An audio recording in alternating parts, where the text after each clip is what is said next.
I just had that image of a space in which, rather than being an industrial man-made space from top to bottom, it was actually returned to a state of growth, and I guess that was the first image of the project.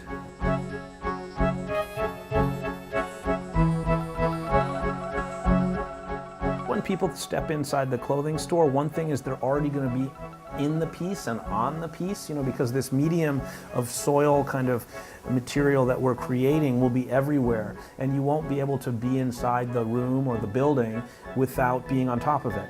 And so that extends to the laboratory room in the back where we're making tests and mixing materials, and the room where the other artists are working, and also even the bathroom. Like, you're always in the situation. We're taking all this material that's available from around this region, and we're in a way absorbing all of this excess material and recombining it, mixing it together. And what's coming out of that, under the tutelage of these scientists from University of Sydney, is a medium that you can use to grow new things. And so in a way, I think of it as we're producing like the conditions for a world to come into being, or worlds to come into being.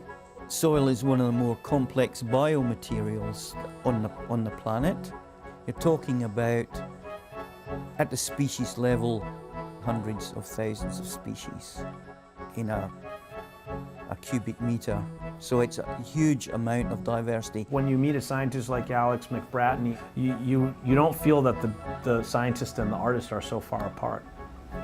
He feels like an artistic personality, and he's like a creative person. We wanted to make sure that we made a soil that would, if we wanted to grow something in this soil, that would be a very good growth medium, and I think we've achieved that. I think it's more fun, but also more enriching when you work with other people and other artists, can contribute to a situation. And since I've been coming here now for a year and a half, and I've met a lot of artists here and started a lot of interesting conversations, this was a good way to invite those people in. I think Asad's idea of working with people, with something that becomes a community of people, is to allow them to really operate as themselves much more, give them maximum agency. The idea is that the lawn and the grass will be placed, the turf will be placed in this space, in this concrete colonial building, and it will live inside the artwork itself. I'm sourcing Kaldor's fabrics, so John's from his fabric business. I'm kind of calling them back to John via eBay and Etsy and other channels, and I'm using that fabric to line the vests that the invigilators, which in this case, Asad's case, are called cultivators, will be wearing. We were thinking about ways that we could introduce the organic element of ceramics into this work. So I usually don't show things that are unfired or that are raw clay, which is what these are.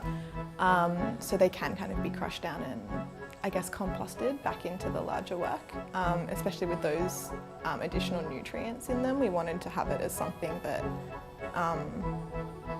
is adding something into the soil that wasn't already there. I think what's interesting to me is it's a process. It's like a construction site that's underway when you come to the piece, and that keeps changing over the course of the piece, rather than a finished thing that you come and it's the same, from the first day to the last. The idea is that people can take the soil away, and especially on the last day, we're hoping to have community gardens and the City of Sydney and plantings, and anyone who needs a large quantity or even a small quantity of soil to come and take it. Most people don't grow their own food, or perhaps don't even do any gardening, so they don't experience soil. So I think as a way of experience soil, I'm completely fascinated by what's happening here. I always took seriously experiences that can touch you or make an impact on you. And so I guess I gravitated towards those, trying to be involved with making those experiences rather than doing something else.